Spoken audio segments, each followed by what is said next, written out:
اعوذ بالله من الشیطان الرجیم بسم الله الرحمن الرحیم. زما نوم سید نبی جمال دی. زه ایټیو ایکسایز آفیس کوهاټ یم. مونږ ته خفیه ذرایع نه اطلاع وه چې نن به څه ټایم کې د ډي ای خان طرف نه یو ټرک کې منشیات سمګل کېږي غټ مقدار کې به طرف پېښور.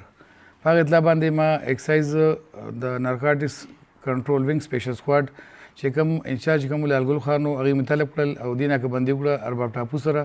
ټرک چې مو د ټرک کې فرش کې خفیه خانه جوړه وه، هغې تقریبا منشیات برآمد شو 266 کېجي چرس برآمد شو. هغې خلاف ایکسایز پولیس سټیشن پېښور کې موږ پرچه درج کړه او مزید تفتیش جاري دی.